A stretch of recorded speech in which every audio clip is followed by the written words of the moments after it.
England, I guess, like Yeah. Led Zeppelin and Yeah. Deep Purple. You guys kind of cut right through that, huh?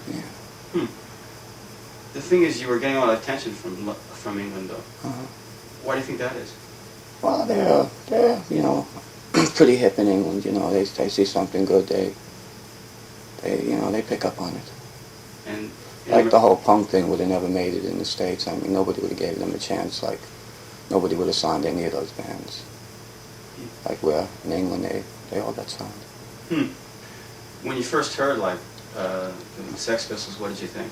But they're great. Did you think it was along the same lines as you, same attitude? Yeah, basically, yeah. Because Malcolm McLaren, he managed the Dolls when we broke up, and he picked up a lot of different things from us, which he incorporated in the Sex Pistols. Why Malcolm, though? I mean, I had read that he did manage you guys toward the end, at least before you and Jerry Nolan split. How was it that you got hooked up with him? He was, when we were playing in England and doing European tour, he would fly all around and follow us around and come to all the shows. We'd get clothes from his store, and I don't know, we were friends. And eventually he said, how about let me manage you guys? And then we split from our managers and thought it'd be a good idea to work with him. He seems like somewhat of a schemer. Oh, for sure. Yeah.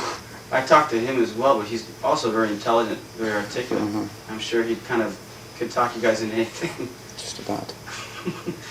What went wrong with him, though?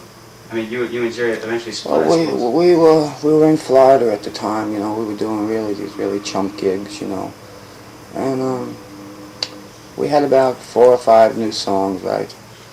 And me and Jerry wanted to get a whole new set together. And the rest of the guys wanted to keep doing these really chump gigs, these small gigs, after we play all these big places, and to go play all these small places. So me and Jerry, we didn't want to do it, so we split. Was that for the better, you think? Looking back? Or you think you should have stuck with it for maybe a little while longer? I mean, if I know what I know now about music, I would have probably stuck it out, but... Oh, really? You know, when you're that young, you know, you think you know it all. Huh. What do you think would have happened if you had stuck it out a little bit longer? Do you think you could have gotten the break you were looking for? Yeah, for sure. What kind of stuff was he trying to do to the band? I read something like he was draping with... Well, we had hammer and sickle behind us on stage. We were all dressed in red patent leather, and our motto was "Better red than dead." Something about the politics of boredom. Exactly. Those are the good old days. You look back on that and say, "Holy shit, how did I ever get dragged into that?" No, that was great. I had a great time. And by that time, you'd already had 2 albums out. What went wrong in America? Why weren't you accepted? I don't know. I think we were much too ahead of our time. Where do you think you'd have a better chance now, doing the same thing? Like we would all be accepted now, for sure. I can remember, like, I guess it was about 73, 74, when I was in high school, junior high school or something, seeing you guys in concert or something, or Don Kirshner's rock concert or something. Just remember thinking, these guys they can't play. And maybe that was one of the problems, we just weren't ready for a band that... Yeah, I think we could play, you know, we could play rock and roll, and that's all we wanted to do. You seem to have remained loyal to that style, whereas the other guys have gone on to somewhat more polished sounds. Like David Johansen, he sort of sold out and didn't make it, which I think is the worst thing anybody can do. What constitutes selling out? Playing the kind of music he does. Middle of the road could be anybody. It's middle of the road then? Yeah, I think so. But, you know, like the live album you did in Boston kind of had a hard edge to it, I thought. Yeah, but not hard enough. What about like Sylvain? I like some of Syl's stuff. I like his records. He stayed a little more in that poppy. mold. He turned real poppy, you know. The Heartbreakers got the start in 77 then? And that was just you and Jerry? No, 75. Oh, 75. Started the Heartbreakers, yeah. Right after the Dolls. Like 3 days after we left the Dolls, we started the Heartbreakers with Richard Hell. How did you hook up with him? Well, he just left television the same time we left the Dolls, and we thought it'd be a great idea to get him in the band because we really used to like him a lot on stage. We didn't like television so much, but we liked Richard, I realized. He's the man that Malcolm McLaren credits as like, you know, where he got all the influences for the Pistols. Yeah. Do you think that's true? No. Oh, really?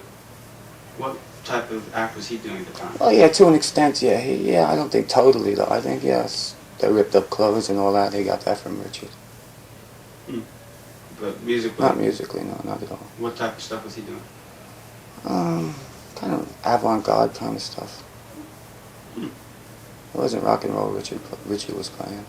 How come you guys thought you could play with a guy like that then if he's so different? Oh, because he looked real cool. Make him sing. What's he doing now, by the way? He's writing a book, and I think he's still doing some music, right? He's writing a book, he's doing music, and he's making a film. Writing a book on what? I think he's writing a novel. I don't know to what extent it's an autobiographical novel, but he's writing a big novel for the last 2 years. And so the three of you guys got together at Heartbreakers. Who else was in the band? Walter Law. And where did you perform, like the first few? Max's, CBGB's, Boston. You know, didn't do too many gigs. You talked about doing chunk gigs with the Dolls, and that's where you split. But what about the Heartbreakers? What did you think of that? Yeah, well, at least it was a whole new thing. It wasn't, you know, being in the Dolls and playing big places and then going to play small places. So at least there was a new band starting out. When did you break out of New York? Well, we really never broke out in New York with that band. But you did the live album in London, though, right? The speech. Well, this is what Richard Hell I'm talking about. Oh, at that time. Yeah, we never really broke out of New York. And Richard left the band after like 8 months. And then what did you do? Just found a guy to replace him? Yeah, we found somebody else, yeah. Who was that? Billy Raff, to play bass. And how'd that work out? It worked out pretty good for 5 years or something. I think we stayed together. When did you start going to London? That was We went to London in '77 for the Anarchy tour with the Pistols. Oh, you we were on the Anarchy tour with the Pistols. And what did the London audiences think of you guys? No, they liked the band a lot. We got real good reviews. They had still, I mean, were you already sort of legend there in London at the time? So they were very receptive. Yeah, and they all knew about us because we played London so many times. What was it like playing with the Pistols then? Prime. It was real good. It was real good. It was the Pistols, it was us, the Clash, and the Damned. What about the other guys, like the Clash and the Damned, who were still together? I never liked any of them too much. Why is that? I don't think they had too much to say. You don't care much for the message side of rock and roll? I don't think there shouldn't be too much message in rock and roll. Just get kids to dance. I don't think, politics and music should be brought together. The Clash have ended up in megabucks now, like combat rock and all that stuff. Do you think they've changed very much, or are they still basically the same hot-winded? I have no idea. There's not much here. I'm really not too up on the Clash. What kind of stuff do you listen to now, just out of curiosity? I don't listen to music. Oh, really? Just what you play on stage? Yeah, that's about it. On the videotape, it shows you, actually, I believe the clip from France is like sort of an acoustic piece, right? Or sort of No, there's acoustic bits from the video from London. I was just sitting in the studio and doing it prompt. Is that the way you write stuff at home? Yeah. Just with an acoustic guitar? Well, he has made big acoustic concerts. Last year, for example, he played in Rotterdam for 2,000 people, just acoustic. Is that right? Yeah. So you are a lot better known in Europe then? Yeah. Just Johnny Thunder's concert will draw 2,000 people in it. Amazing. And you do that stuff on stage still? Yeah. On the video, it didn't seem to be received very well. Yeah, some nights it works, some nights it don't. Do you still abuse the audience? They still abuse you? No, not so much anymore, no. You just get tired of that kind of Totally new audience. They're younger kids. They don't spit. They don't spit, They like to have fun. They like to have a great night. It's not like 77 or 78 anymore. It's a different audience out there.